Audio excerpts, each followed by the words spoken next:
This podcast is sponsored by nobody. Hey dudes, welcome to Splat from the Past, the only 80s themed horror sci-fi show where things can get totally radical. Happy Halloween everybody. It is Halloween, and today I am welcoming back my good friend Laurie Jacobson. She just came out with an author's cut and reprint of her very first book, Hollywood Haunted. And we're going to talk about that today.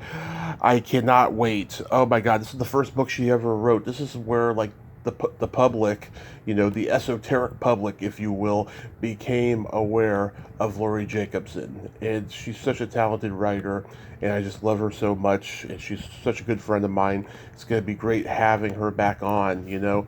Also, last time she was on, we talked about Top of the Mountain, the Beatles Live at Shea Stadium 1965 book that she wrote. And I want to touch on a little bit of that as well because I finally read it and I thoroughly enjoyed it. I love Laurie. This is a great way to go out on a bang for Hollywood October. Tonight, I will be dropping my Night of the Demons 35th anniversary talks with Kathy Podwell for the fourth time, and my rare exclusive with Hal Havens, and I can't wait. Those are both fun talks. You will all enjoy them. And this has been a great Halloween October, and I am just so friggin' blessed. So yeah, here is my new interview with Laurie Jacobson. Hello. Hey Laurie, welcome back. Happy Halloween. Hey, same to you, and thank you. Yes, how are you today? Cold. Cold? It's cold up here. Yeah, I know. I'm in Modesto. It's getting to be that Bay Area weather. I know exactly what you mean. Yeah. Well, it's almost November, so why not? One more day. So let's talk about Haunted Hollywood, a ghostly tour of filmland. You wrote this book, 30 years ago almost? Yes. If I'm not that quick at the math, but yes, I did. I wrote Hollywood Haunted almost 30 years ago, 94, I believe it. Yeah, it came out. And at the time, first of all, let me say, it's far and away my most popular book. Everyone seems to love it, and it really is the most complete book on ghosts in Hollywood that I can find. But when it first came out, the publishers wanted to keep it short. So they cut a bunch of wonderful chapters just for length. And it was in print for 20 years, and then they shelved it for the last 10 or 12 years. And I finally got the rights back to the book, and I wanted to re-release it, but I wanted to do something different and special. So I gathered back all the chapters that they had cut and a lot more detail from chapters that they left, but they had shortened, and I added 100 pages to the book. And lots more new pictures, and so it's a little bit more of a hefty book.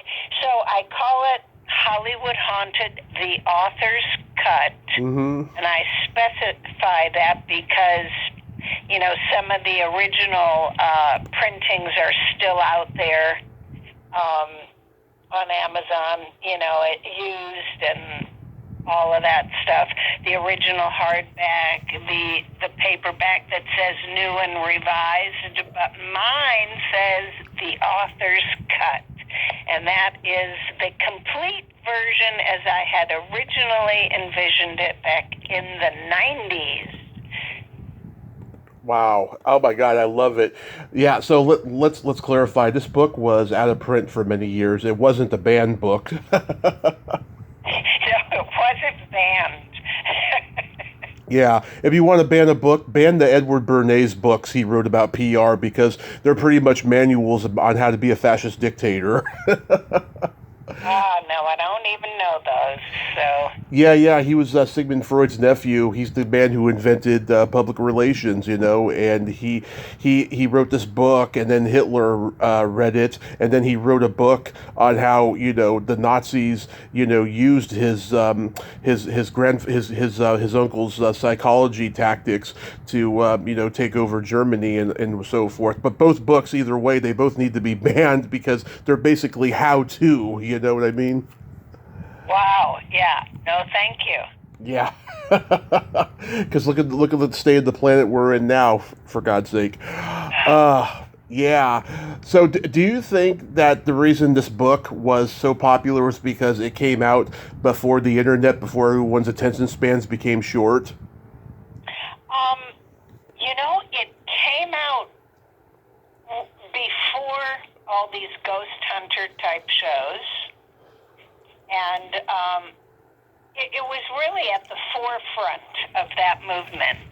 And it was optioned by a lot of people, but never turned into a series, but it was used by a lot of people for the series that came out within the years after that. I don't even know what they're called, but the ones where people guarantee you're going to see a ghost, and they're using all that equipment and going to haunted places. But yeah, so clearly there was interest in ghosts, and people were hungry for the information, and so it definitely struck a chord with people. Yeah, that's so cool. So you talk about, ghost stories involving Hollywood icons like Marilyn and Montgomery Clift and Lon Chaney, etc. Yes, there are. Yes, I talk about some particular celebrities, some who are ghosts, some who lived with ghosts, and some who became ghosts in their own homes, like Clifton Webb, the wonderful Clifton Webb. He lived in a haunted house. Wow. And one of his dear friends was an opera star named Grace Moore, and she lived in that house, and she was tragically killed in a plane crash, and came back to the house, and he often saw her there. And Clifton and his mom lived in the house, and when his mother passed on, she also came back to the house. And Clifton told one of his dear friends, a well-known psychic named Kenny Kingston, I love this house so much that when I die, I'm going to come back and stay here at the house. So, and he did. And the three of them, Clifton, his mother, and Grace Moore, were often seen at the house. It was purchased by Doug Kramer, who was a big producer in Hollywood, television producer, Partridge Family, Love Boat, and oh yeah, and a bunch of other shows. And his wife, Joyce Haber, took over, had a Hopper's column. Yes, she was a gossip columnist, and she was a beautiful woman too. Yes, and they had fantastic parties at their home. And Clifton used to have amazing parties at his home. And so, the spirits seemed to love the group, and Doug and Joyce were haunted by Clifton for years. They saw him looking out the windows at them when they were down by the pool. Their dogs would go crazy. Their servants, their maid and butler, they were shoved into closets, and all kinds of crazy happenings there. And they saw a man, but they didn't know who Clifton Webb was. And of course, as you said, before the internet, the Kramers brought home one of his movies and screened it. And the maid said, "That's him. That's the man I'm seeing." So it was quite an amazing house. And eventually it was torn down and that was the end. Clifton, well, they had a seance before it was torn down, and they invited some old friends of Clifton's, and they said that the things that were said around the table, only they would have known that Clifton said those phrases. And they all agreed that he was present. And they asked him why he continued to haunt the house. And in typical actor fashion, he said, "I don't want to be forgotten."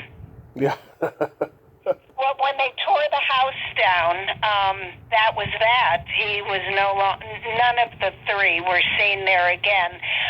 Clifton's spirit was seen at the Hollywood Cemetery where he is buried. He's in a mausoleum, and he has been seen walking the length of the mausoleum back and forth. So he's an actor till the end. Don't forget me. Absolutely. Yeah, I remember one time Joyce Haber was on a Dean Martin roast for Betty Davis, and she says Betty Davis, and then starts like naming all her ex-husband's last names, and Betty is so embarrassed she starts waving her fist at her. It was hilarious. Oh, that's great. Yeah. So when you wrote this book and it was successful, did you feel that you had a responsibility to keep going, or was it that that thing of like okay, I've been trying to find an identity for myself, and finally I have it. I'm a writer. Oh no, it wasn't my first book. I had written. Let's see. I think prior to that, I wrote Hollywood Heartbreak, which was scandals and mysteries, unsolved mysteries in Hollywood, and that led me to be hired to write several documentaries on Hollywood mysteries and scandals. And then that led me to this marvelous producer in Hollywood named Jack Haley Jr. Yep. Son of the Tin Man. Yeah. And producer of That's Entertainment. And he hired me, and I became head of development for him. And we worked together for about a decade on some terrific stuff, the best of which, or at least my favorite of which, was the 20th anniversary of the Mary Tyler Moore Show. That was just a total joy to work on and work with that cast. Mary was incredible.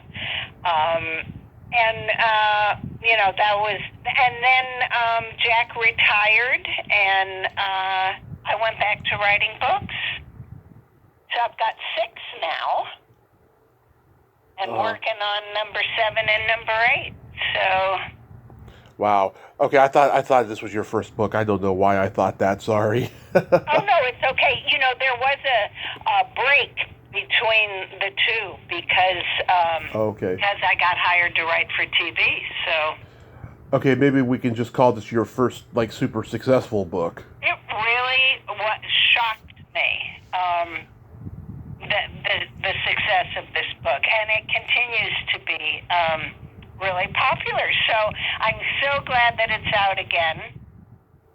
And yeah, I put, it's not only celebrities. I mean, there are some celebrities in there: Elkie Summer, Sharon Tate, the whole Nelson family: Ozzy, Ricky, Tracy, Errol Flynn, George Reeves, Lucille Ball, but also, let's see, Lon Chaney and Bela Lugosi, but also famous nightclubs and theaters and studios and hotels, Madonna's home, all kinds of things. all kinds of things. So it's really fun, and of course, there's over 100 years of Hollywood history mixed in with all that, because you have to know who went to these places in order to figure out who's haunting them. I told you one of the first times we talked, when I went to the Comedy Store for the first time, I felt like I was in The Shining. I just felt like there was all these dead comedians around me. I even texted my friend Danny, and I said, Danny, I wish I could stay here forever and ever and ever. It was so funny. Yeah. And I was a waitress there for a year. Yep. Oh, God. Oh, my gosh, that place is haunted from the attic to the basement. Oh, yeah, every time I talk to comics, that were there at that time, I gotta bring your name up, and I say, did you have any ghost encounters there, And I don't get a yes very often, I mean, I've heard on podcasts the guys who did and stuff, but some of them a lot of them I haven't even talked to yet, but yeah, I mean, it's definitely haunted, definitely. Yeah, well, if you're there, the less people in the building, the more likely you are to see the spirit. So, when a comic is on stage performing and there's 100 or more people out there, chances are you're not going to see or hear anything, and that's when most people are there. But we were there late at night, cleaning up after everybody left, or opening before everybody got there, and that's when it all happened. Yeah, and some of it was very romantic, because the Comedy Store used to be Ciro's nightclub, right, which was one of the most sophisticated, popular nightclubs on the Sunset Strip back in the glamour days of Hollywood, the golden age, the 40s and 50s. It was owned by Billy Wilkerson, who owned the Hollywood Reporter down the street. And by the way, he haunted that building for a long time after his passing, which I also added back to the book. But Ciro's, when a place is that popular and making money hand over fist, the mob often showed up to ask for a share of the money. Yeah. And that was Mickey Cohn, who was the big mob presence on the Sunset Strip. And George Schlatter produced Laugh-In. Yep.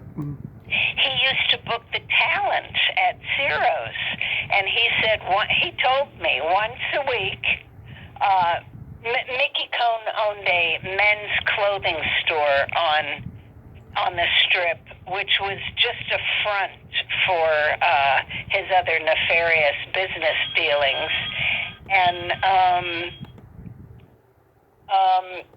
he every week would send a hat box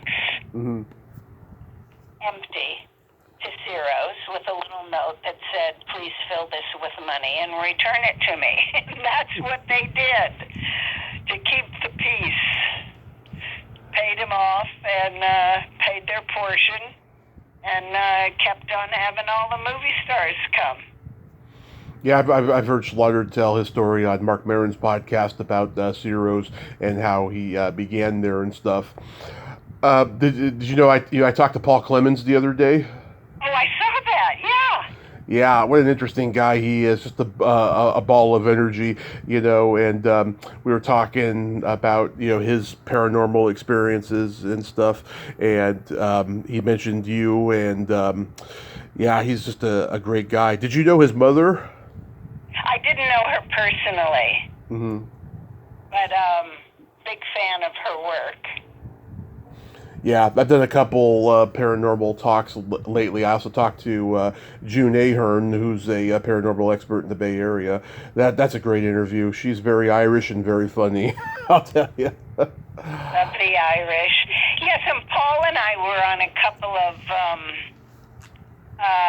couple couple of locations together.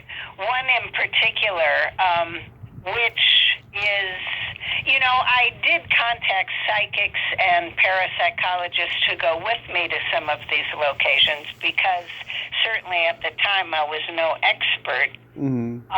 And one of them, Dr. Barry Taft, brought Paul along, and that's how I met him.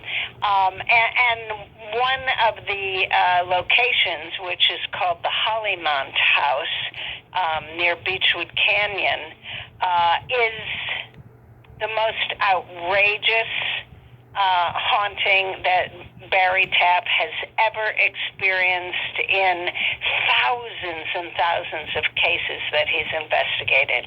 I mean, things were flying through the air, and the spirit in the house, I'm quite convinced, is a woman who didn't really care for other women being there. So Barry walked in the first night, and this poor woman had come in just behind him, and suddenly a chair flew across the floor, pinned her to the wall. A pitcher of water floated through the air from the kitchen to the woman, and they dumped the water all over her. A female reporter was called to investigate, and she didn't believe a thing. She thought everything was on wires and fake, and this like 300-pound dictionary lifted itself up off a table, opened, and like a bird flapping its wings, it chased this woman through the house down a Z-shaped stairway, so that proving that there was no way wires could be set up to do that sort of thing. And she literally ran screaming from the house. And unfortunately, her crew didn't capture this because every time they plugged their cameras in, that particular plug would not work. Mm-hmm. Yes, so there was complete control over the house. And we went back years later with Paul and Barry, and the boys, I was the only woman there, and the boys were all running around with their little meters and little machines that they had to detect ghosts.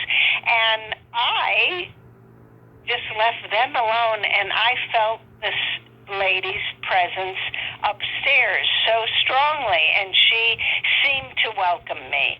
And as I investigated the rooms upstairs, the man who had currently owned the house was a manufacturer of women's clothing, and he had pictures of models wearing his clothing in all the rooms upstairs except for one. Mm-hmm. And in all the rooms with photos of women, no presence at all. Felt nothing in there.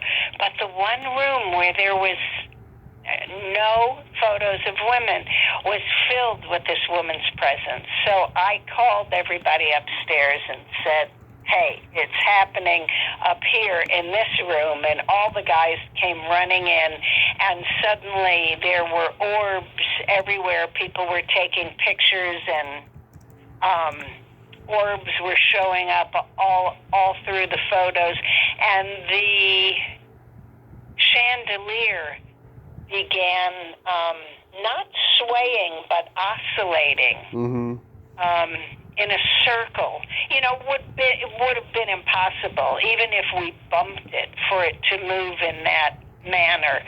So it was pretty exciting. Not as exciting as the first time Barry was there, when books were flying off the shelves, and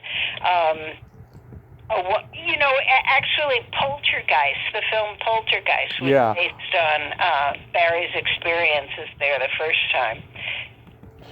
So, it was wild, absolutely wild. And Barry lived there for 9 days, and he discovered that some of the same activity was happening in the house next door, and he began to investigate that house as well. And underneath the two homes, they found tunnels that ran up the hillside toward the Hollywood sign. Mm-hmm. Not unusual, because during Prohibition, that was a common practice to have a still hidden in a tunnel underneath your home. But in this tunnel, they found the grave of a woman. Mm-hmm. And it was cemented in, and in the cement it said Regina, 1922. And who would go to the trouble of marking this grave so clearly, but hiding it? Yeah, I have no idea. Yeah, we don't either. It's a big mystery. There were a lot of religious organizations surrounding this house, which we discovered a monastery, the British Theosophical Society held seances, and there was somebody who practiced exorcisms up the street on Argyle. Aldous Huxley and Christopher Isherwood went to chant in a Buddhist temple another block away. So I wonder, what? And people have said they've seen lines of monks chanting and walking up Gower toward Beechwood Canyon. So here in the middle of all, first of all, why were all of these religious organizations drawn to this really square block? It's, that's pretty, you've got the whole of Los Angeles. Mm-hmm. Build your temple. Why did everyone go to this one corner? And then in the middle of it all is the most haunted house that Barry Taff has ever been in. So Yeah. Wow. You're always going to have your skeptics. Everyone is always going to have their skeptics. Not everybody is wired to believe or be spiritual and all that stuff. But the ones who are, let's join together and share these common experiences. Well, the one thing I have walked away with is that spirits, ghosts, whatever you want to call them, they were human, and they exhibit very human emotions. Like, let's take the ghost of George Reeves, who played Superman on TV. He loved his fans, most of whom were children. And when it was reported that he committed suicide, children were devastated the world over. And he never would have done that to his fans. It was extremely upsetting for him, and his spirit was seen for decades in his home and causing a lot of havoc in the home. It was, rented by 17 different people and who moved in and who quickly moved out again. So people stick around. Spirits have their reasons for staying. He wanted to clear his name. He was seeking truth and justice and the American way. I found, and actually his spirit has not been seen in his home since the movie Hollywoodland came out, where Ben Affleck played George Reeves. Mm-hmm. And they showed him in a positive light and hinted that he was murdered, as I believe he was, and did not commit suicide. And I think Reeves' spirit thought, this is the best I'm going to get here for clearing my name. And after that, he was not seen there any longer. But most of the spirits that I have encountered are seeking some kind of peace or revenge, or some simply want to return to a place that they loved, to protect it, to revisit it. I mean, a lot of people say, oh, my dad passed away several years ago, but when I got married, I really felt he was there. Well, he was. Yeah. You know, so even non-believers will say things like that, and they're not wrong. Yeah. Phyllis Coates died like a couple weeks ago. Isn't that crazy how she outlived George Reeves by about 64 and a half years? Oh, Noel? Yeah. Oh, Phyllis Coates. Phyllis Coates. She was the first one. Yeah, the first Lois. Yeah. I mean, when I was in my coma after my car crash, I mean, my mom could feel the presence of my uncle in the car. You know, he died 5 years before I was born, and, you know, everyone tells me I look like him, and he's definitely my guardian angel. Well, there you go. So he made sure you were going to be okay. He would have been 70 last month on September 9th. So I thoroughly enjoyed Top of the Mountain. I loved seeing, you know, those interview blurbs with Felix Cavaliere and Bobby Vinton and Jim McCarty at the Yardbirds. You even had Hullabaloo dancers in there. I just think that's so fantastic. I just interviewed Steve Bender, and I'm so proud of that interview. You know, even though he's told all his stories a million times, you know, at least I got to talk with him. Oh, that's exciting. Yeah, you even had Cousin Brucey in there. Oh, yeah, had to. Yeah, so, in case people don't realize that we've switched books, my last book is Top of the Mountain, The Beatles at Shea Stadium, 1965, which was the very first rock and roll concert in a baseball stadium. The very first concert in show business history to have an attendance of 56,000 people. Not Sinatra, not Elvis. Nobody had played to that many people, and nobody had been paid as much as the Beatles got paid for their 29-minute concert that night. They made over $100,000. Which in 1965 money, that's crazy money.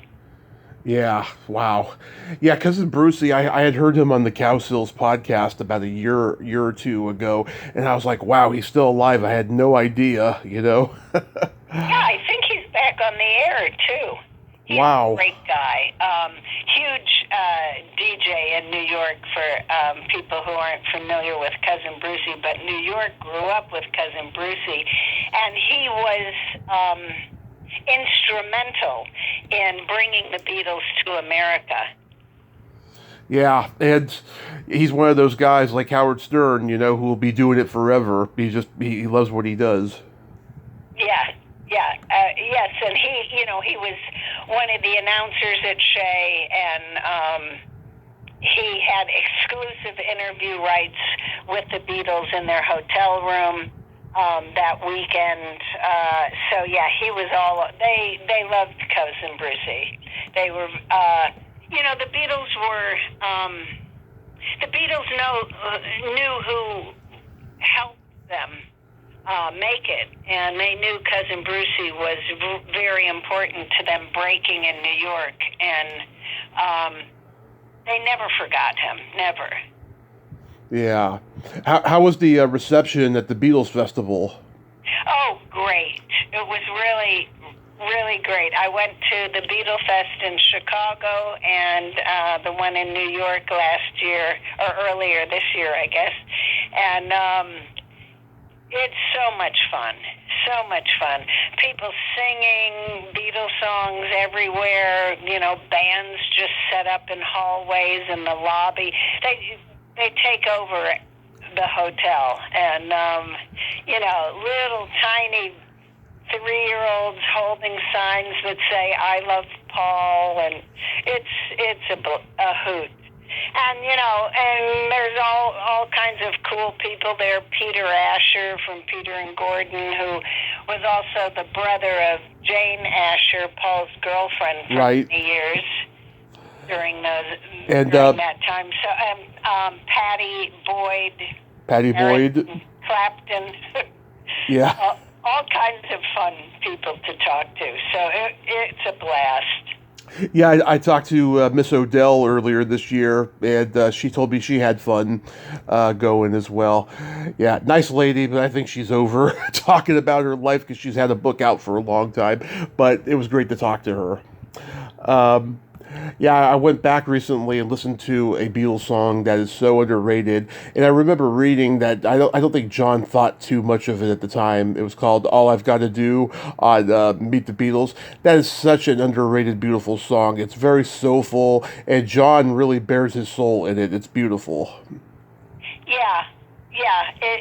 Things take on a different meaning. It's hard to believe some of those songs were written when they were just 23. Yeah, it's just like it's music touched by God is what it is. Just everything, pop, pop, pop. And it's just so good.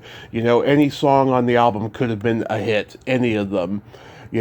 But then, certain songs like that one, I don't. It had kind of a subversive bite to it that maybe it wouldn't have been a hit, but at the same time it sounds like it could have been, like certain songs have that edge to them, like when I hear a song like Things We Said Today, like that song is kind of dark and moody, right? But then you hear it and you think, oh wow, this could be a hit. But no, then as it wears on, no, I don't think so. I think it's just best to be an album track. Yeah, yeah, yeah. Now that since Anthology came out and you hear different versions. We've been listening to the Beatles channel on Sirius, and they play the different versions of songs. And I asked my husband, who decided which version? The version we all know and love. Who decided that version was better than this version we're listening to now? It's just, I guess, George Martin. Mm-hmm. Had the magic touch for knowing what was going to grab the public. But it seemed to be all a crapshoot. Yeah, I mean, Kennedy gets assassinated in November of '63, and then Beatles hit Ed Sullivan February of '64, and next thing you know, the world has changed, pop culture, music, everything. It becomes all about the Beatles. Everyone kind of forgets about Kennedy for a little while. Yes, and then, Shea Stadium in '65 changed everything, too. I mean, first of all you saw after that were stadium concerts, where you never saw a stadium concert before. Then everybody wanted in on that. And I think Wall Street looked and said, this is not a passing fad. These guys are here to stay, and there's a whole new group of people we can sell to. Prior to that, they had pimple cream for teenagers, and they suddenly realized, hey, there's a whole new marketplace here. And the kids themselves, prior to this concert, maybe they listened around their record players, with 5 or 6 friends, and all of a sudden they're in a group of 50,000 people who feel the same way they do. It was an incredibly powerful moment.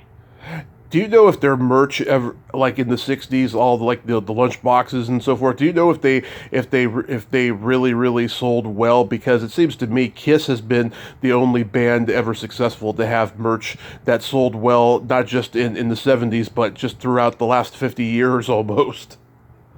Well, as I remember in the '60s, anything with the Beatles name on it sold. Yeah. Beatle wigs were like the first thing.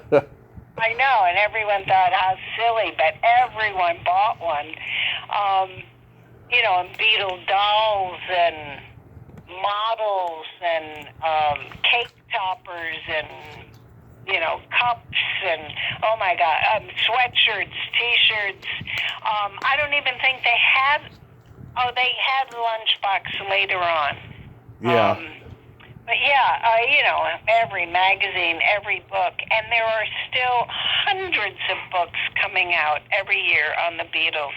I mean, just when you think what more could possibly be said, somebody comes up with something. I know. Always. Including Paul. He's got another book. He had his lyrics 2-volume set come out last year, and he's got another book that actually I can't wait to get. He looks through his photos from 63 and 64. Mm-hmm. And has a book coming out, Snapshots, which, that was the period. That was the madcap, innocent, wonderful time. Did you know that Paul has his cell phone number on his Instagram? He's like, text me at so-and-so. I'm going to try it one day. Yeah, something tells me he's not there answering those texts, but... Yeah, but still, you got to try. I mean, there's certain people on Instagram who have had, their email or their publicist's email, and I've had great luck, getting in touch with them through those and stuff. So you never know. Yeah, that's true. Did you see the May Pang documentary about John? I haven't seen it yet. It hasn't been available out here yet. Okay, yeah, I tried to get her on here, but it was difficult, but I may try again. But I haven't seen it, but yet I remember 15 years ago, that documentary, The United States versus John Lennon, about his deportation, was a really good documentary. You probably saw that. Yes. Yeah. Yeah, everybody thought he was crazy, Mm-hmm. He kept saying, people are listening on my phone, and, it was really... before we knew how much of that crap was really going on, and the Nixon administration, Nixon really wanted him out. Yeah, God, I know he had the enemies list. I see the enemies on that list. Gene Hackman was even on that list, which is so bizarre. The guy's always been private. He's never been openly political. Maybe I don't know. Maybe he played a role that offended Nixon. I don't know. But my nephew, who by the way is going to be 30 this weekend, he went to go see Ringo in the All-Star Band last month. Oh yeah. Yeah, and I looked at the set list. Oh my God! So he did Yellow Submarine, Octopus's Garden, with a little help from my friends.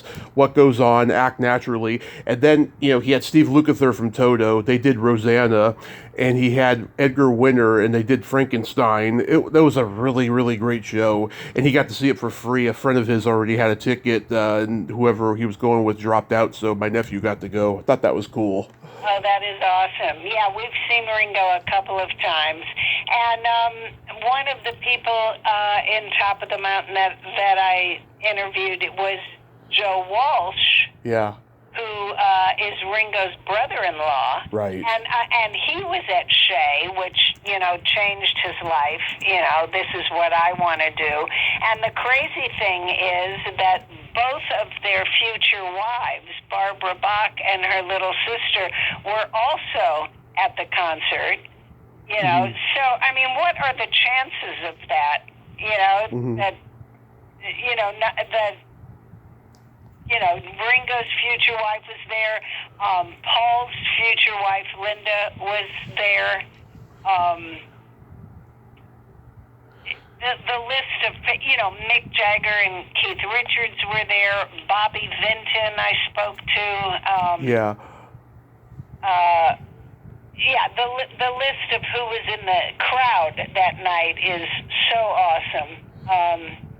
And I had a blast doing that book. I worked on it for 7 years, and I have hundreds of photos in it, many of which have never been seen before, which you would never think that you could come across that. But you mentioned the Hullabaloo dancers. One of them, Dawn Michaels, it was in one of the opening acts that night at Shea, and went on tour with them for a couple of weeks.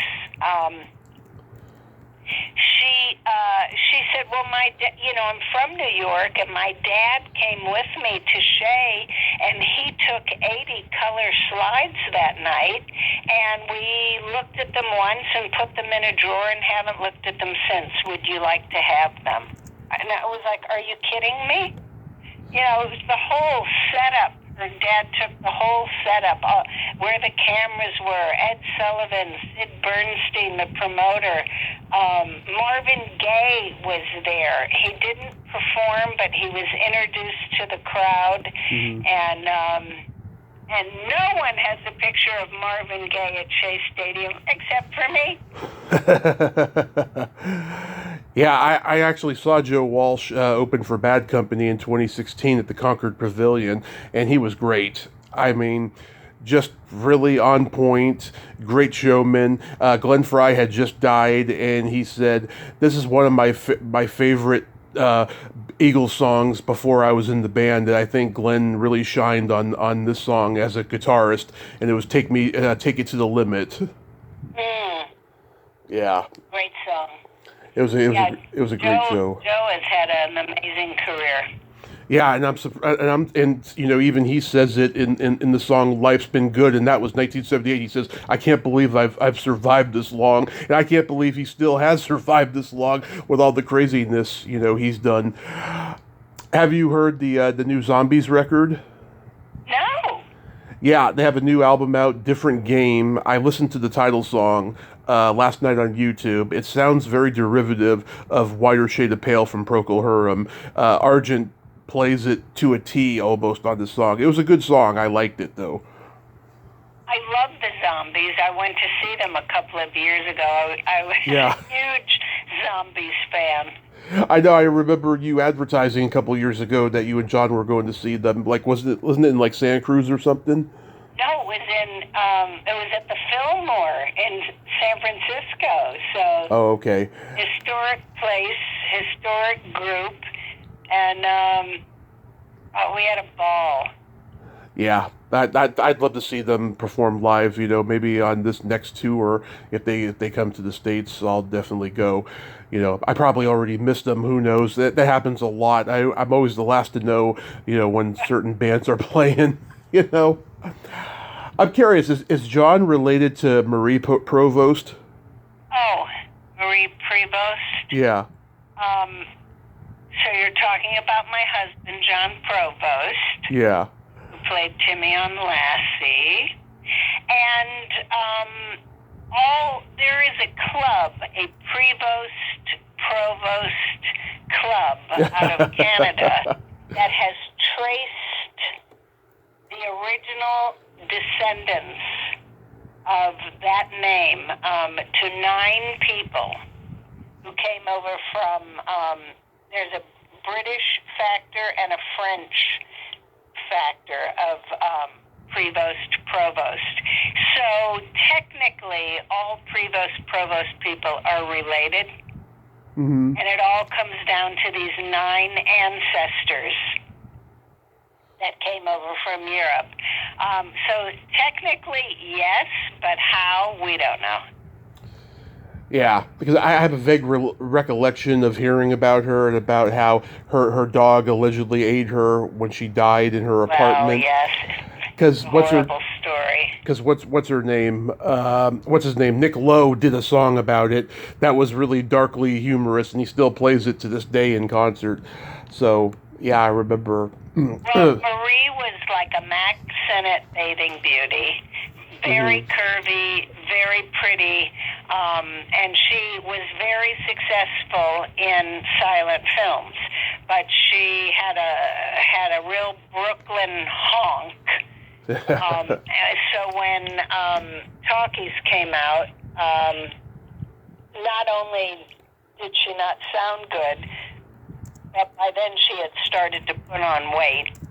And she was no longer, the bathing beauty type. And she began to drink heavily as her popularity failed. She had a lot of friends and a lot of people who tried to help her, one of whom was Joan Crawford.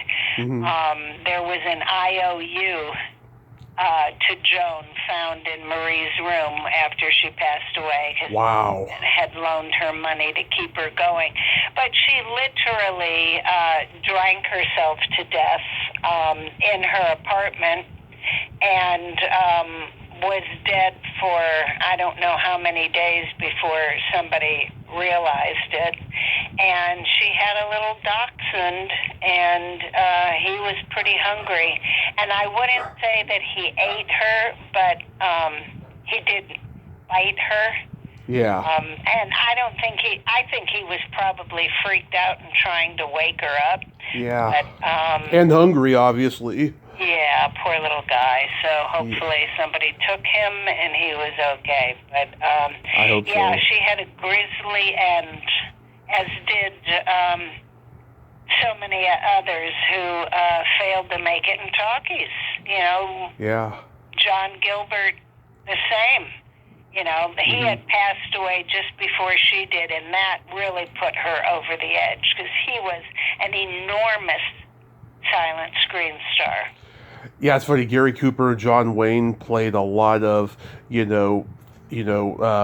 small parts in silent movies. And when I tell that to my dad didn't even know that. I was like, yeah, they started, playing small parts in silent movies, and then when talkies came, they became superstars. Yes, actually, Clara Bow, the original It Girl, this adorable Roaring Twenties flapper-style silent screen star, she was having a mad affair with Gary Cooper and suggested him for the part of a pilot who doesn't come back in Wings, which was the first film to win an Oscar for Best Picture. And even in black and white, those blue eyes of his just glowed across the screen, and that made him. After that, work was plentiful for him. So she was instrumental in helping his career. Yeah, it's your mind for old Hollywood is just so impressive, Laurie. It really, really is.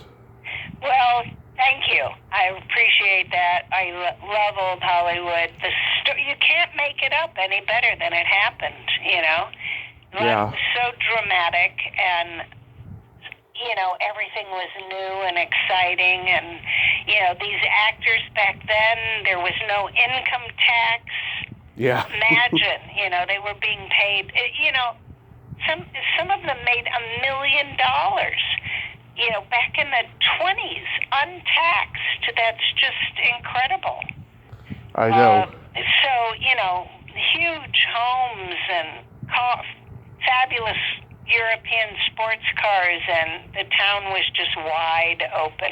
But then even with tax coming to Hollywood, you got certain people who are being tax exempt, like the Church of Scientology, for example, nowadays.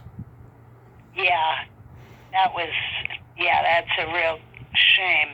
Which is crazy, yeah. Do you guys have any upcoming, convention appearances? Actually, this week we are headed to the Akron Comic-Con in Akron, Ohio.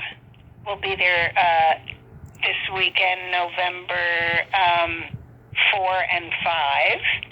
And then we are going to St. Louis, my hometown, and on November 10th we are appearing at a fundraiser to fight children's cancer called Rainbows for Kids. It's a big, wonderful dinner with lots of entertainment, and we'll be there with Jerry Mathers and Butch Patrick and Keith Thibodeau, Little Ricky from I Love Lucy, and that's going to be fun. And then our last one for the year is November 18 and 19, and we will be at the Bakersfield Comic-Con.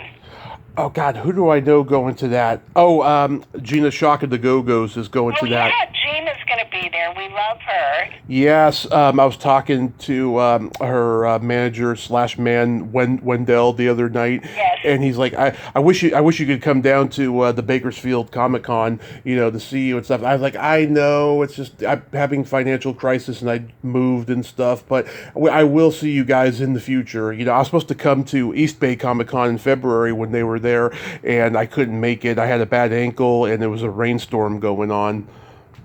Yeah, that's where we met them, and they're both so great, Gina and Wendell, and Gina and I had a lot to talk about from the LA music scene. Yeah. Oh my God, she came back on this August, and we were both tired. We both had other interviews in the morning, and this was like right at 12, and you can just hear it in our voices how tired we are, and we're just being goofy and silly and talking about Beatles albums and all this stuff. It was pretty funny. But that first interview I did with her last year, I'm so proud of it because I got her to be so vulnerable, and I didn't even expect that to happen. She's got a cool book out too, full of photos. I have it. Yeah, we talked about it. I just love that book, and I hope she does a sequel.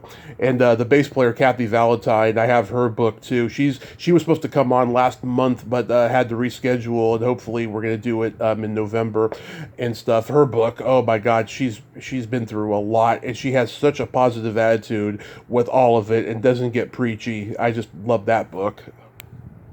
Oh, that's great. So we'll be there together, and Jerry Mathers, the Beaver, he'll also be there. So Bakersfield's going to be a fun time. Awesome. What are you doing for Halloween tonight? Well, we're just, we went to a seance last night to try and contact the spirit of Harry Houdini, who passed away on Halloween night in 1929. Wow.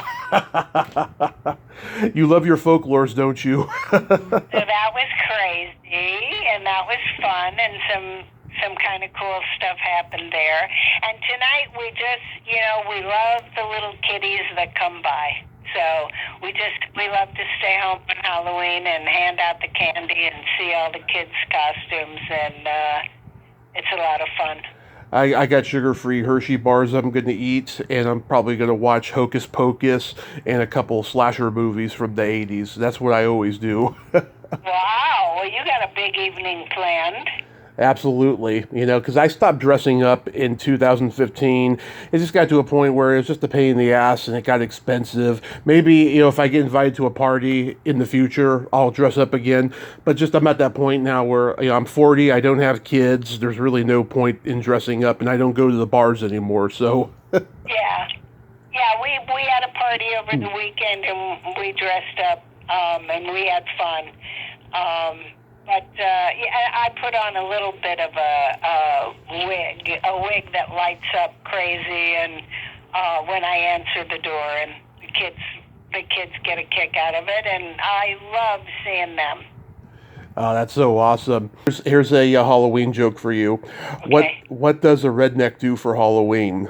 I don't know. What does a redneck do for Halloween? Pumpkin.